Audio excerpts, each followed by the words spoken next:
6 साधकों ने एक प्रश्न किया है, शिष्य और गुरु का विज्ञान। वैसे तो आप लोग डेली सुनते ही रहते हैं यहाँ महापुरुष का लक्षण, महापुरुष की आवश्यकता। तो महापुरुष ही को गुरु कहते हैं। जिस महापुरुष से हमारा डायरेक्ट कांटेक्ट हो जाए और जो इस प्रकार हमारी हेल्प करे, उसको हम गुरु कह देते हैं। ये गुरु यानी भगवत प्राप्त संत यानी श्रोत्रिय ब्रह्मनिष्ठ, ये 2 गुण होते हैं गुरु में। एक तो समस्त शास्त्रों वेदों का ज्ञान होता है उसको, वो चाहे अंगूठा छाप हो, लेकिन भगवत प्राप्ति होने के बाद समस्त शास्त्रों वेदों का ज्ञान भगवान दे देते हैं, उसको पढ़ना नहीं पड़ता। एना श्रुतम श्रुतम भवत्यमतम मत मविज्ञातम विज्ञातम। वेद कहता है भगवत प्राप्ति होने पर समस्त शास्त्रों वेदों का ज्ञान स्वयमेव हो जाता है। तो एक तो ये शर्त वेदों ने बताई है गुरु के लिए कि वो श्रोत्रिय होना चाहिए, और दूसरा ब्रह्मनिष्ठ यानी वो भगवान को प्राप्त किए हो, ऐसा महापुरुष हो, साधक नहीं।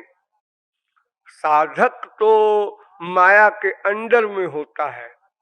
आज वो अच्छा साधक है, कल को बुरा हो जाए। भावोप्यभाव मायाति कृष्ण प्रेष्ठा पराधतः।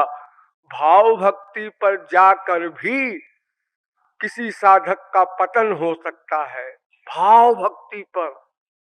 तो बिना भगवत प्राप्ति के तो कोई चैलेंज नहीं कर सकता कि हम माया से परे हो गए। अप डाउन हुआ करता है। इसलिए भगवत प्राप्त महापुरुष भी हो और शास्त्र वेद का पूर्ण ज्ञान भी हो, क्योंकि हमारी शंकाओं का समाधान कौन करेगा? फिर किसी और गुरु के पास हम जाएंगे? ये ऐसा नहीं हो सकता। फिर यदि वो सचमुच गुरु है यानी भगवत प्राप्त महापुरुष है, तो फिर शास्त्र वेद का ज्ञान उसको होगा ही और हमारी शंकाओं का समाधान वो करेगा ही। तो ऐसा गुरु अगर किसी को कभी किसी जन्म में मिल जाए तो श्रद्धालु, जिज्ञासु, विरक्त मनुष्य उसको गुरु मान ले। एक एक शब्द पर ध्यान दो, मान ले। यानी शिष्य ने उसको गुरु माना मन से, वो शिष्य नहीं बनाएगा, इम्पॉसिबल। कोई महापुरुष किसी जीव को शिष्य तब तक न बनाएगा जब तक उसका अंतःकरण 100% शुद्ध न हो जाएगा। ये जो ढोंग हमारे संसार में चल रहा है आजकल, ये सैकड़ों वर्ष से चल रहा है, कान फूकने का, चेला बनाने का। 5 साल, 3 साल, 2 साल, 12 दिन के बच्चे के भी कान फूके जा रहे हैं। हमारे देश का ये पतन हो गया।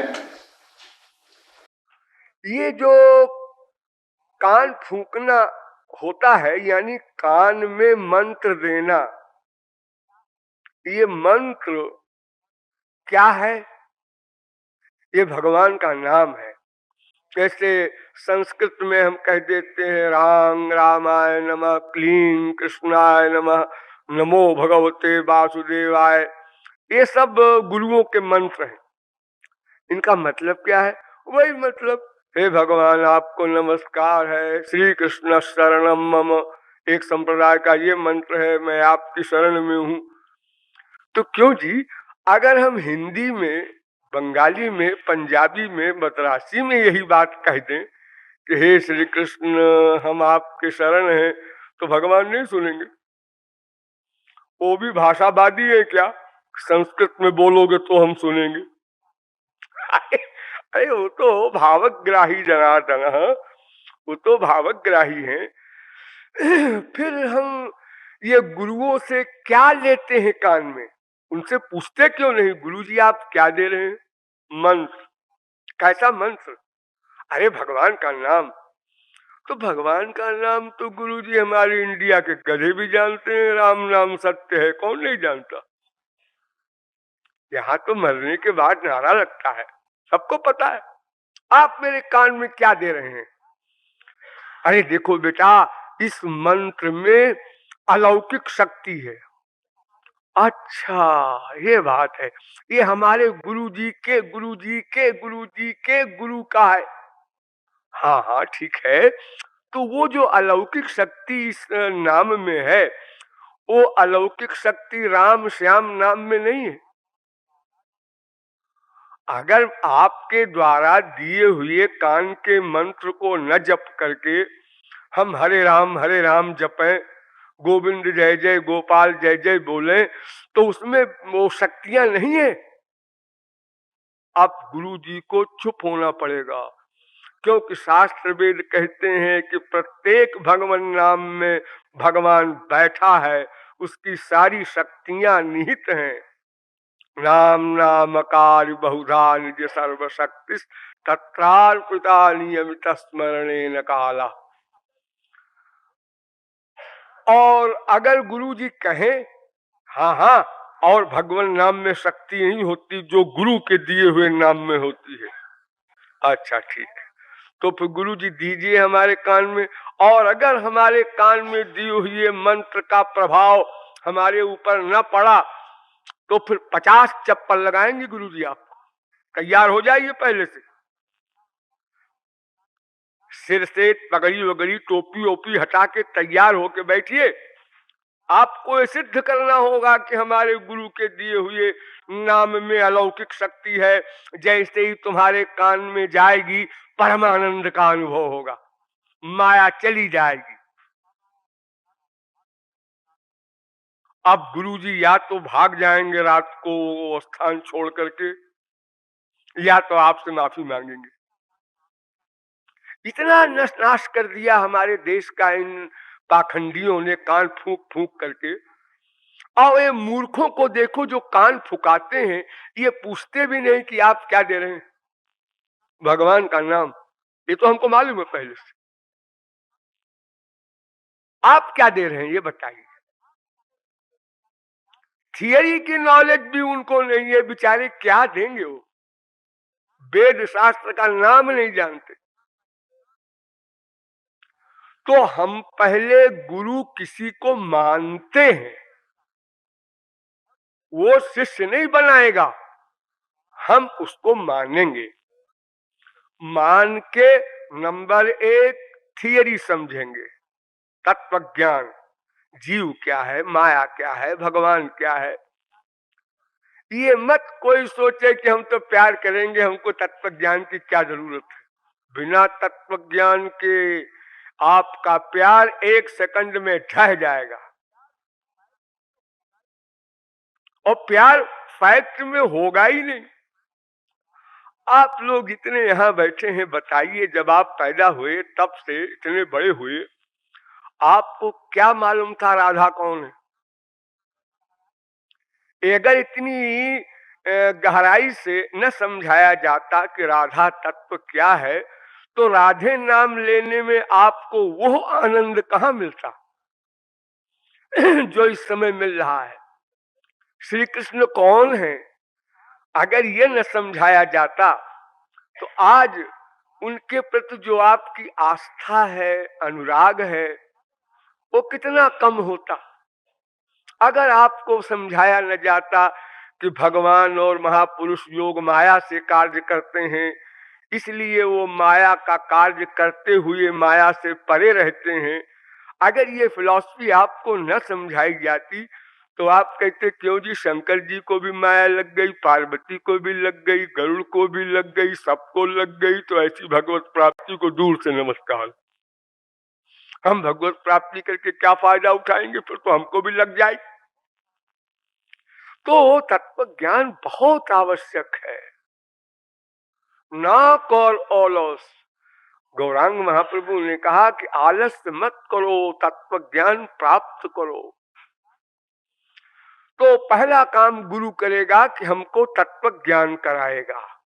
तुम कौन हो, तुम किसके हो, तुम्हारा कौन है, संसार में तुम्हारे मन का लगाव क्यों हो रहा है, वो कैसे हटाया जाए, ये सब आपको डिटेल में समझाएगा। आप खूब पूछिए, उससे समझिए। आप गुरु मानते हैं, सब समझिए, और उस गुरु के बताई हुई साधना कीजिए।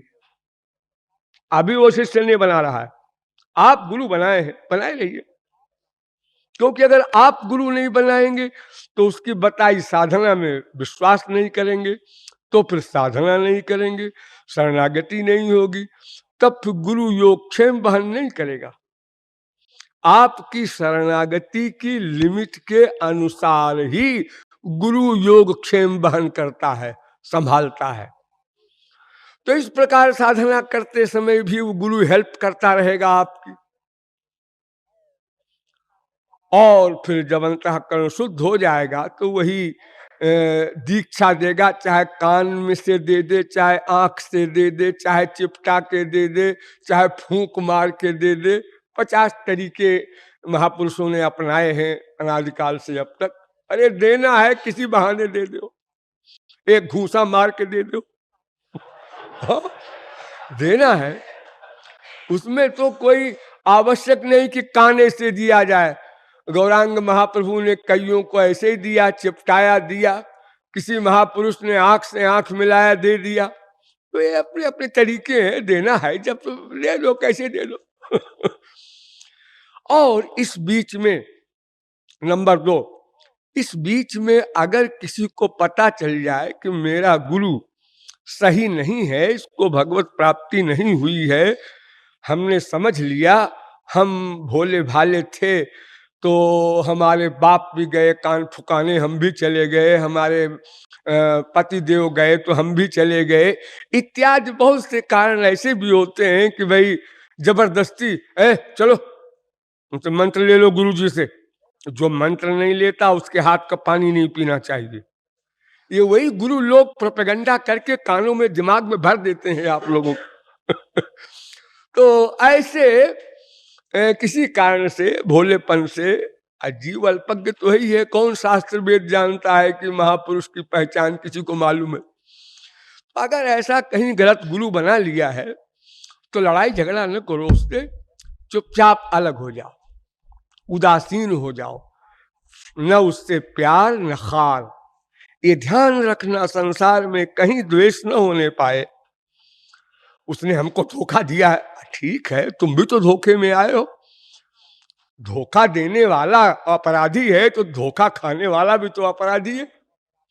वो बिना समझे बूझे क्यों चला गया। तो कहीं झगड़ा फसाद बवाल और दुर्भावना न करके चुपचाप अलग हो जाओ और अपना ढूंढो, दूसरा महापुरुष मिले। और मेरा ख्याल तो ये है कि ढूंढने के बजाय डायरेक्ट श्री कृष्ण को रोकर पुकारो तो वो कृपा करके किसी वास्तविक महापुरुष से मिला देंगे। ये ढूंढने से तुम्हारी खोपड़ी से नहीं मिलेगा, क्योंकि जो असली महापुरुष हैं वो बड़े विचित्र होते हैं। तार वाक्य क्रिया मुद्रा विज्ञ न बुझे। बड़े बड़े सरस्वती बृहस्पति भी उसकी बातों को नहीं समझ सकते। अगर हम उसके पास गए इस अहंकार से कि जरा देखें ये महापुरुष है कि नहीं, तो वो ऐसा व्यवहार कर देंगे कि आप तुरंत अबाउट टर्न होके भाग जाएंगे। अरे वो आपके हृदय की बात तो जान ही लेते हैं, और फिर वो ऐसी एक्टिंग करना जानते हैं कि जिस चीज से आपको नफरत है वही वो करेंगे, तो अपने आप भाग जाएंगे। तो इसलिए अहंकार से युक्त हो करके तो भगवान और महापुरुष के यहाँ ठिकाना नहीं किसी का, हो तो सिर के बल गिरेगा। श्रद्धा पूर्वक जिज्ञासु भाव से अगर हम भगवान से रोकर पुकारें तो भगवान के द्वारा कोई महापुरुष जब मिलाया जाएगा तो वो उसका हिसाब ठीक बैठ जाएगा। तो ऐसा बैठ जाए तो उसकी शरण में चले जाओ। और जब किसी महापुरुष की शरण में जाने पर तुम्हें लाभ प्रत्यक्ष दिखे, इस पॉइंट को नोट करो, प्रत्यक्ष लाभ दिखे। हाँ, हमें तत्व ज्ञान हुआ, हम नहीं जानते थे, ये सब बातें समझा, भगवान में मन लगने लगा, अब संसार से मन हटने लगा। ये सत्संग करते करते जब ये सब फीलिंग आपको हो तो अब पक्की मोहर लग गई कि हमारा गुरु वास्तव में प्रैक्टिकल मैन है।